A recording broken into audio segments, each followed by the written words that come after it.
The baby's cry cut through the sound of the rain lashing against my penthouse window. My heart stopped. I wasn't expecting anyone. The secure elevator required a keycard, and my security detail would have announced any guest. Yet, there it was again, a desperate, tiny wail, right outside my door. I threw open the heavy oak door, my mind racing through a dozen impossible scenarios. There, on the cold marble floor, was a wicker basket, and inside, wrapped in a simple pink blanket, was a baby. Her little face was red and scrunched up as she cried, and tucked into the blanket was a small, folded note. It read, in neat Hangul, "Please take care of our Ji. She is yours." The next morning, I walked into the lobby of Kong Industries with the baby carrier in hand, and the world seemed to freeze. Whispers erupted like wildfire. The usually bustling lobby fell into a stunned silence, broken only by the frantic clicking of keyboards from the receptionists, no doubt spreading the news. My stoic executive assistant, Mr. Park, met me at the elevator. His eyes wide, he said nothing, simply staring at the sleeping baby as if she were an alien artifact. By the time the elevator doors opened on the top floor, my entire executive team was gathered, their faces a mixture of shock, confusion, and poorly concealed curiosity. The rumor was already a rampaging beast. Kong Ji-hoon, the notoriously private, work-obsessed CEO of Seoul's biggest tech conglomerate, had a secret child. That's when the real chaos began. My life, once a fortress of order and control, became a public spectacle. News articles popped up with sensational headlines. Billionaire bachelor Essie secret heir. Paparazzi followed me from my home to the office. Board members called emergency meetings, worried about the company's image. My father, the chairman, summoned me to his traditional Hanukkah state. Over a tense dinner of galbishtim and an array of banchan, he didn't raise his voice. He was colder than that. A child out of wedlock stains the family name, Ji-hoon. You will find the mother and marry her immediately. End of discussion. But how could I find a mother?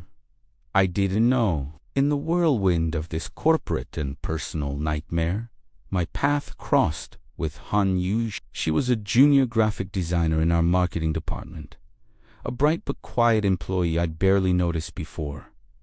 Our first real interaction was an accident. I was rushing to a meeting, fumbling with Ji-hoon's bottle, when I collided with her in the hallway. Hot coffee splashed all over my pristine white shirt. Eugene gasped, bowing repeatedly, her cheeks flushed with mortification. Onim, I am so sorry. Please forgive me. Before I could even react, she noticed Ji-hoon starting to fuss in her carrier. Instinctively, she knelt down, her voice softening as she made a funny face. Ji-hoon, who had been crying non-stop for an hour, giggled. It was the first time I'd heard her laugh. I just stood there, stunned. Somehow, that moment was captured by an employee's phone. The photo went viral within the company. The narrative shifted instantly. Han Yujin was no longer just a clumsy employee. She was the secret mother, the woman who had tamed the ICCO. The rumors became more specific, more vicious. People said she'd trapped me, that she was a gold digger. Her colleagues shunned her. She'd walk into the break room, and conversations would die. I saw her one afternoon, eating her gimbap alone at her desk, staring at her screen with tears welling in her eyes. I felt a surge of guilt. She was an innocent bystander caught in my storm. That evening, I found her working late. I walked up to her desk. Han Yujin-si, I started, my voice formal. I apologize for the trouble this situation has caused you. She looked up, startled, then quickly stood and bowed. It is not your fault, Sionim. It is, I insisted. and I need your help. My father is demanding I present the mother of my child. The entire company already believes it's you." I saw a flash of anger and hurt in her eyes before she masked it. "You want me to lie? To pretend to be this baby's mother?" The absurdity of it hung in the air. But I was desperate. "Just for one dinner," I pleaded. "With my father, I will compensate you handsomely. I will ensure your reputation is cleared afterward." She stared at me, her expression unreadable. After a long, tense silence, she gave a single, reluctant nod. The dinner was a master class in tension. Eugene, dressed in a demure, elegant dress I'd had my stylist procure, looked beautiful but deeply uncomfortable. She held Jiyun with an awkwardness that only I seemed to notice. My father, however, was charmed. He watched how Eugene patiently tried to feed June a spoonful of mashed sweet potato and saw not a lie, but a perfect daughter-in-law. He approved. The lie was working too well. As we left, I turned to you. "Thank you. You were incredible." She wouldn't look at me. It was just a transaction. "CEO, now, please, leave me out of this." She handed Jiyun back to me and practically fled into the Seoul night. But it was too late. My father announced our engagement to the board the very next day. I was trapped. Eugene was trapped. We were forced to keep up the charade, attending company events together, a picture of a happy, if unexpected, family. The media loved it. Our stock price even went up. In the quiet moments, away from the cameras, we started to talk. I learned about her dream of opening a small art studio, about her family in Busan. She learned about the crushing pressure I'd been under my whole life.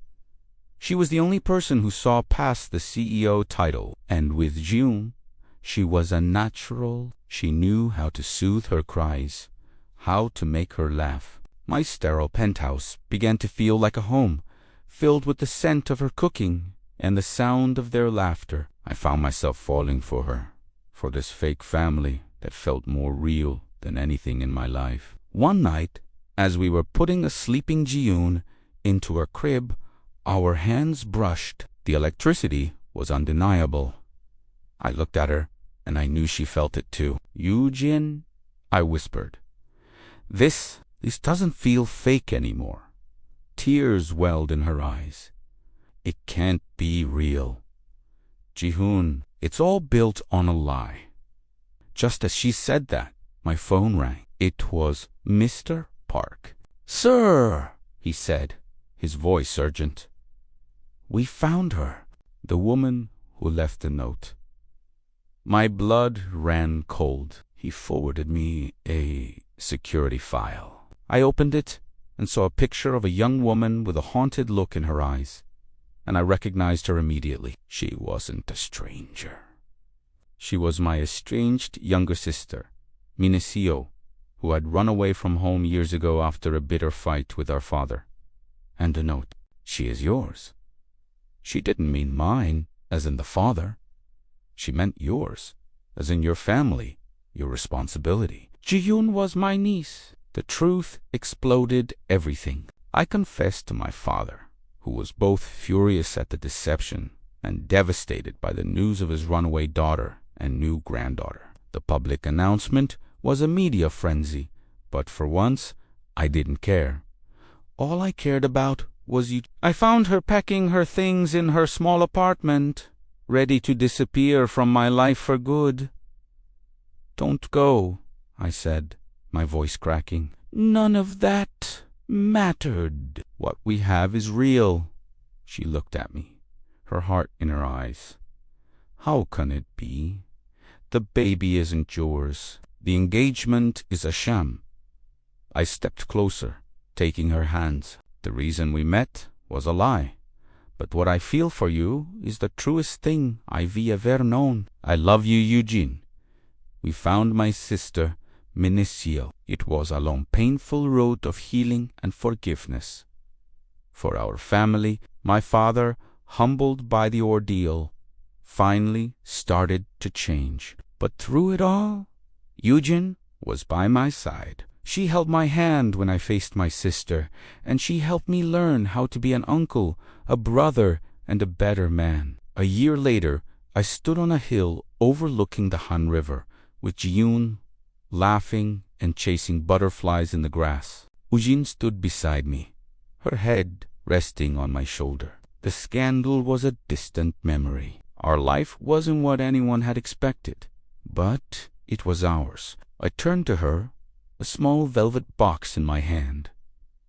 "Han, Eugen," I began, my heart pounding. "This time, can we make it real?" Her eyes filled with happy tears as she smiled, and in that moment, I knew I had found my true family. But as I slipped the ring on her finger, I couldn't shake a strange, lingering feeling. The note my sister left was simple, but one detail had always bothered me. It said, "Our. Goon. Our." Who was the other person she was referring to?